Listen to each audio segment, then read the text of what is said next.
office Atiku opened when he was vice president. We had one office Atiku opened when he was vice president in Asokoro, that Nelson Mandela, where we organized meeting 2000 for him, reception 2000 for him with Bugaji. We have a think tank. I don't know if you've ever heard about that office. It's on Nelson Mandela. We organized reception 2000 for him. I'm the secretary of that think tank. It was an Obasanjo group, but we use it to organize reception 2000 for Atiku to make him president in 2007. But what happened? When the reception 2000 became so successful, every emir, everybody in the north, I was the secretary of that reception 2000. They came to Ahmadu Bello Stadium in Kaduna. And there was no space in Ahmadu Bello. In fact, the crowd outside was more than. We had to put speakers up to Constitution Road, end of Constitution Road, end of Abubakar Kigo Street and the rest. What happened? When it was successful, they now alienated everybody who organized it. And it was not their brain, so they thought they could do it.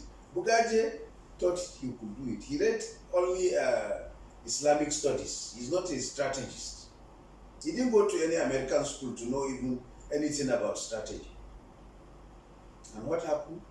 The whole thing began to nosedive. Even before 2003, they've already made mistakes and made enemies with Obasanjo. We will never have allowed that. Because Obasanjo was the president, so he didn't need to fight him. He was already controlling the economy. Every contract you have to go to Atiku. Everything you have to go to Atiku. Obasanjo left the work for him. The economy was with him. The contracts are with him. Obasanjo didn't want to be staying. He's the Mr. Clean. Okay? So you don't need to fight him. All you need to do is wait another 4 years. What Atiku should have done in 2003, and I told him, install the National Assembly and wait another 4 years to 2006. Don't allow Obasanjo to suspect you at all. Anytime he says, give so person 100 million, give him. Give so you have the money. You are controlling the money. But even he contested 2003. It was an issue that made him to do that mistake. But the northern governors and our it's Bugaje that went to sell the matter to the northern governors. And the governor of Delta, James Ibori, governor of Imo, Udemwa, governor of Edo, Ibinidium. I know the game now. I was the chairman of strategy committee of PDP. Because me, I feel it's loyalty. It's not loyalty. You already, Obasanjo gave him control of everything, governors, everything. So you need just to be loyal, because Obasanjo's power for mischief is too dangerous. So you cannot afford to fight him, and he's still Mr. President. So even if you got the ticket for PDP in 2003, you still need to run an election with a president that will be against you, because he's still on the seat until the election is conducted. And the powers of the president is too enormous for you to mess with him. So if Atiku had just lay cool, consolidate, get the resources, get the power, install a national assembly. Do you know at that time, before the 2003 election, Atiku could install all the senators in Nigeria and all the House of Rep members? Are you aware of that? Yes, he had that much power. He had that, that time. That he could do it. So he didn't need to fight Obasanjo. Obasanjo will have only 4 years to work and go. But Obasanjo didn't want to have 4 years. No. Atiku made the mistake of putting up a team to challenge Obasanjo in 2003 primaries. Where were you in this country? You didn't know. Maybe you were. I'm aware of these things. What I'm saying is, was that the reason Obasanjo wanted the third term? That is the only thing that made Obasanjo to fight Atiku and stop him from becoming president. That attempt to take over in 2003, he can't forgive him. Nothing more. Nothing more. So he declined. Who? No, he begged, he knelt down. I was there. No, as in. He knelt down, cried, and Atiku allowed him to go. Tony Anini tricked Atiku into forgiving him.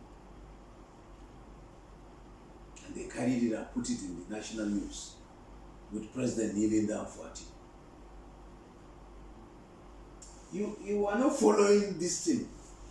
No, I am aware of all of these things. So that is the thing that made Obasanjo to mess Atiku up. From the day Atiku made that mistake, because if Atiku had already announced, the governors wanted Atiku, so Atiku should have just challenged to withdraw. If I'm fighting you and you make the mistake of withdrawing, I'll make you commit rout. On that point, I agree with you. Unnegotiated surrender. It's a military rule. It was a big mistake because he's already announced in his house that he's running. And immediately, within 1 hour, Obasanjo got it. They had a meeting like we're having with all the governors. Obasanjo did not know. Atiku called Tony Anini to the meeting. You know, people were accusing Otumba Fashion of leaking it to Obasanjo. It was Tony Anini of blessed memory. So he came to the meeting. Immediately he left Atiku's house and went to Obasanjo's house. They've just done a coup against you. What? Let's go. And they went.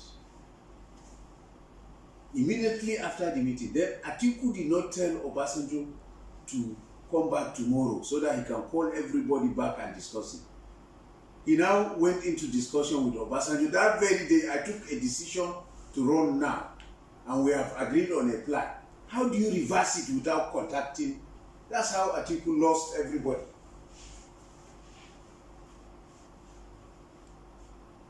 Then Obasanjo went after all the southern governors. He couldn't find the northern governors.